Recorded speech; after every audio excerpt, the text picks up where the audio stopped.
अस्सलाम वालेकुम। तकरार ड्रामे जी दोस्तों नेक्स्ट एपिसोड जी तव्हांखे कहाणी ॿुधाईंदा हलूं। ज़बरदस्त सीन जेका नेक्स्ट एपिसोड में अचण वारा आहिनि। छा नेक्स्ट एपिसोड में वाक़ई जेको आहे मीर मूसा खे बचाइण में कामयाबु थी वेंदो ऐं मीर खे गोली लॻी वेंदी आहे ऐं मूसा उन खे दिलासो ॾींदो आहे। छा इहो सच आहे? छा नेक्स्ट एपिसोड में दोस्तों दरिया ख़ान ऐं मूसा जी पुलिस मुलाक़ात कराईंदी? छा हू नवाब खान जे चवण ते जेको आहे राज़ी थी वेंदा ऐं नवाब खान इन्हनि खे छॾाईंदो, या मीर जेको आहे मूसा खे छॾाईंदो? नेक्स्ट एपिसोड में तव्हां प्रोमो में बि ॾिठो हूंदो। सॼी कहाणी तव्हांखे ॿुधाईंदासीं तफ़सील सां इन नंढिड़े वीडियो में। पहिरियां इन खे पूरो ॾिसो जीअं तव्हांखे सॼी कहाणी सम्झ में अचे ऐं थी सघे तो दासी टीवी यूट्यूब चैनल खे ज़रूरु सब्सक्राइब कंदा। अगरि फेसबुक पेज ते ॾिसी रहिया आहियो त इन खे फॉलो लाइक शेयर बि ज़रूरु कंदा। पहिरीं ॻाल्हि दोस्तों तव्हांखे ॿुधाईंदा हलूं जेका नेक्स्ट एपिसोड अचण वारी आहे उन में जेको आहे दरिया ख़ान खे मूसा सां मिलायो वेंदो। नवाब खान जेको तव्हां ॾिठो प्रोमो में हुन चयो त यानी तव्हां मुंहिंजी ॿई ग़ुलामी कयो।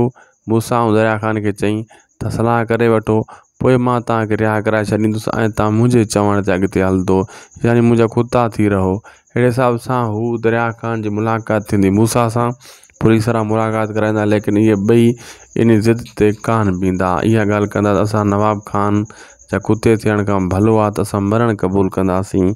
ऐं नेक्स्ट एपिसोड में दोस्तों पोइ केसि ताईं मां तव्हांखे ॿुधायो त दरिया ख़ान फसाइण जे लाइ नवाब खान ड्रामो कंदो। इहो ड्रामो ई हुयो जेको हाशू जे मथां सरदार जे मथां गोलियूं हलायूं यूनिस, इहो नवाब खान जो कुतो हुयो। इन ड्रामो ई कयो हुयो। मां पोइ केस में तव्हांखे वाज़े करे ॿुधायो हुयो दरिया ख़ान फासी हुयो इन चकर में। खून जे केस में मां ॿुधायो त खून बि कराए दरिया ख़ान खे फासाईंदो।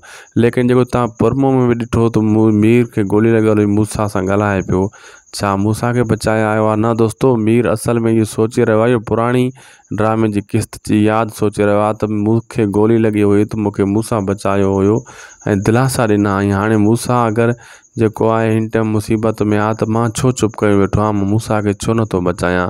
यानी मीर पुराणियूं ॻाल्हियूं यादि कंदो, पोइ मूसा खे बचाइण जे लाइ हाणे मीर बिल्कुलु तयारु थी वेंदो। कीअं बि करे हू मूसा जी ॻोल्हा कंदो त पुलिस किथे रखियो आहे, मां बचायां। असांखे ॾींदा इजाज़त दोस्तों, ख़ुदा हाफ़िज़।